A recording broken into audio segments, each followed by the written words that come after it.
Hi guys, welcome to an apprenticeship in Apple Motion. So there's a couple of reasons why I've started this series of videos. One is I like to record what it is I've learned because I don't use Motion as much as I'd like to. And one easily forgets how to do things if you don't sort of do it often. So that's reason number one. Reason number two is I'd like to share my findings with the audience here on YouTube so that you guys can benefit too if you're struggling to remember how to do something or struggling how to figure out how to do something, then you can simply jump on here.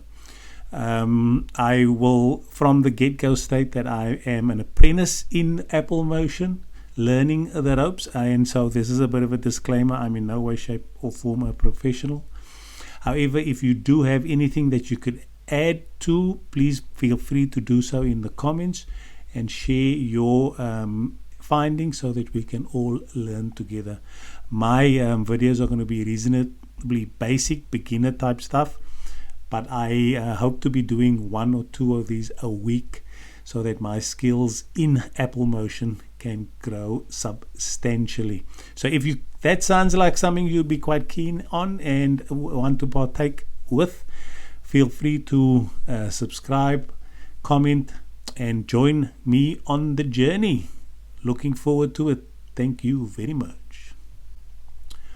Alright, so let us get stuck into Apple Motion episode number 1. So I mainly use the Motion project when you open up the project browser over here, and my main settings are always 1080. I haven't made anyone in 4K yet, and I always go with 24 frames per second because that's what I mainly film my videos in. I have used this Final Cut effects, the transition, the generator and the titles, but for the purpose of this tutorial we're going to stick with a Motion project. And then because from this Motion project you can in effect convert them to any one of these. So for the purpose of this tutorial I'm going to be keeping it very, very easy and straightforward. So once you've got your project browser open, select Motion, make the changes that you like to use. I just like 24 frames per second. I've just kept a basic 5 seconds.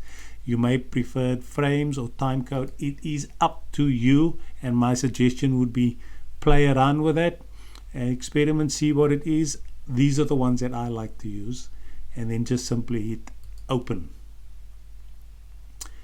and that'll bring you to the interface. Alright, so once we're at the interface, as you can see, we've got a brand new project over here. It's untitled at this point in time. I always go ahead from the get-go, I save it as, and this one I will just call interface. I already have a folder called Motion Apprenticeship. I will just put it in there. Yep, we'll save it as interface. I'll just call it 1 for the time being and save it. All right. So now we've got our program saved, and every so now and again I just like to hit the Command S button as I'm working. It's just one of those things I've gotten into a habit of doing. So don't worry if this is the first time you look at you're looking at Apple Motion. It can be a little bit intimidating, the interface, but once it's broken down into the various segments, which is what I'm going to be doing next, it becomes reasonably straightforward. And it's like everything else in life, the more you play with it, the more comfortable you get and the more familiar you become with it.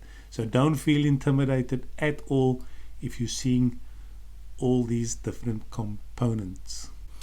Okay, so let us start with on the left of the screen here. You'll be sort of playing between the library and the inspector quite a little bit on the far left panel over here.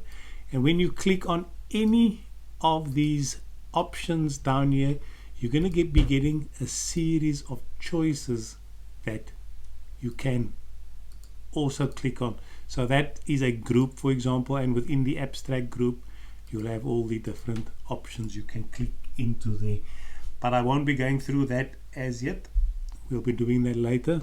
So just remember, far left panel, you will intermittently be flicking between the library and the inspector. The next panel I'd like to bring to your attention is what we call the project pane, and as you can see, there's a project pane button on the top here. If you switch that off, it disappears. If you put it on, it comes back again.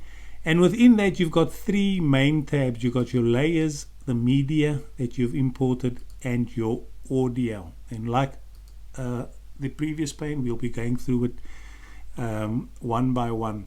The main panel you'll be looking at, focusing all your attention on while working, is your canvas. Okay, and this is very, very similar to your Final Cut Pro, where you're looking at and you're seeing your work being completed in there. And then down the very, very bottom over here is the final panel, which is called the timeline. And this is where you mainly be doing all your fine-tuning and adjustments between the timeline, the project pane, and even this mini project pane down at the bottom over here. You'll be using quite a little bit. There is another option called the HUD, which is the heads up display. I don't use it very, very often. I think I should do, because it does provide a shortcut, but we'll certainly have a look at it and see what the options are. So those are the sort of the main areas of the screen or the interface that you'll be working with.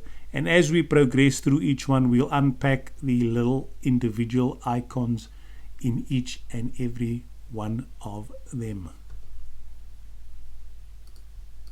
Okay, so the next thing I want to speak about is just try to put Apple Motion into perspective a little bit. So if you were to imagine this is a canvas, it's blank, there's nothing on it.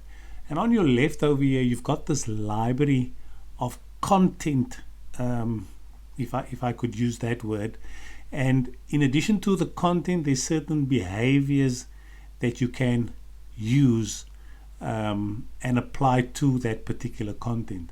So you can even go into your photo library and you can select a video clip that you prefer to add as content. For example, that's a little surfing video over there. I can just quieten that down. So when it comes to content, you've got all these options on the left here, or you can even choose your own media to place into and on top of the canvas. So I hope that really makes sense, the content that I'm speaking about. There are backgrounds, there are drawings. It is huge, the amount of content that you can go through here. So if I was to just choose one as an example, replicators I think had a background, and we would just choose a very blank. Let's just choose that one. You simply then click it and drag it to your project pane. And what is done now, it's created a layer. You've in effect got your first layer on your canvas. There's your first layer. And now that particular layer, when you move over to the inspector, it allows you to manipulate that particular layer. So if you want to make this bigger, for example, you hold the shift button and that pull it along. That way it will maintain its proportions. So now you've got a particular background that you can use, and it'll run for the duration that we set in the beginning, which was for 5 seconds. Alright, let's move on. So a lot of the time your playhead will end up being here at the end of your clip. There is a shortcut which you can use to get your playhead back to the front very, very quickly, and that is simply just using the function and the arrow key, and bang, it'll end up there. Because whenever you add a something from the library to the project pane, it'll always go to wherever the playhead is. So let us just add something reasonably basic here to our canvas, and let's just say we want to put a text box in that says welcome to my YouTube channel. Okay, we've got that in there. Escape, and we can now drag that over here and it fits in there beautifully. So in essence, what Apple Motion is all about, it is the ability to put copious amounts of layers onto the canvas, and then through the inspector and through properties manipulating whatever it is we have selected in a particular way. Now this is where it becomes very, very powerful, and this is where the knowledge needs to come from. It is how do we get to manipulate the various aspects that are available within Apple Motion. From a conceptually, it's very, very easy to understand.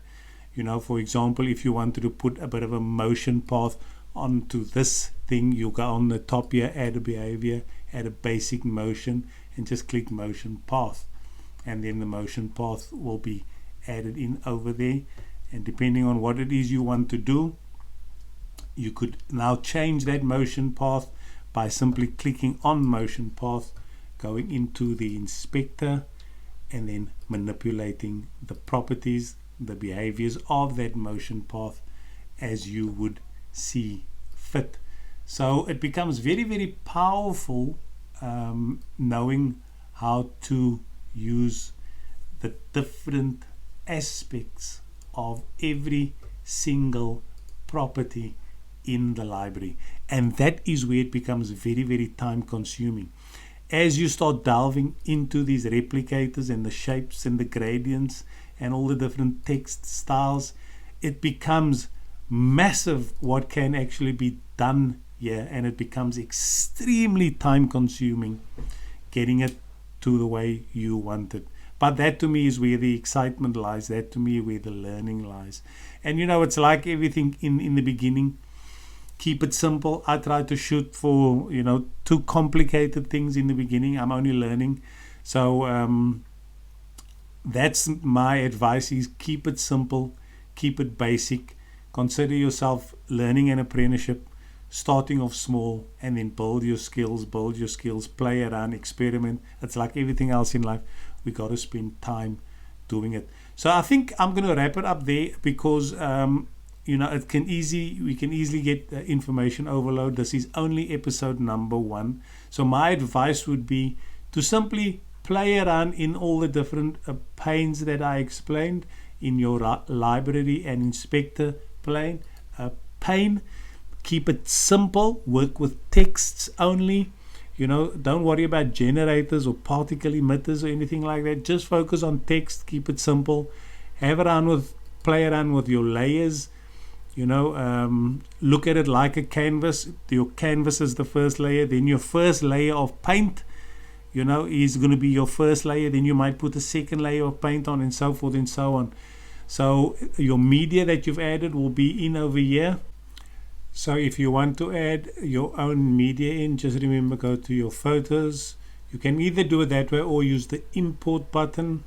I just typically use photos. Go to the clip, find the clip that I want, and then just simply drag that over to my project pane, and it'll be in over there.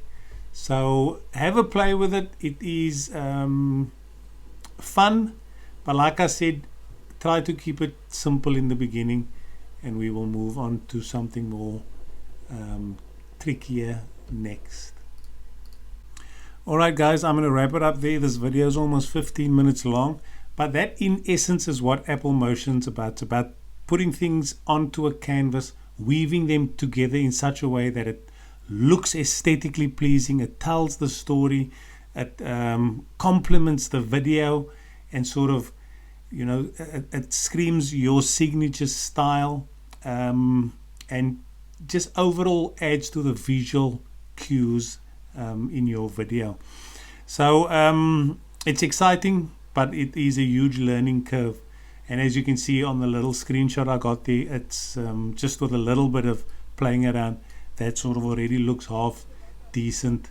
But you can get a lot more creative with practice. So I'm going to end this video with something that I found on the internet that looks nothing short of spectacular, and something that when you're feeling down and you're struggling, you can have a look at and say, you know what, one day I'm going to make something that looks as beautiful as this. Enjoy.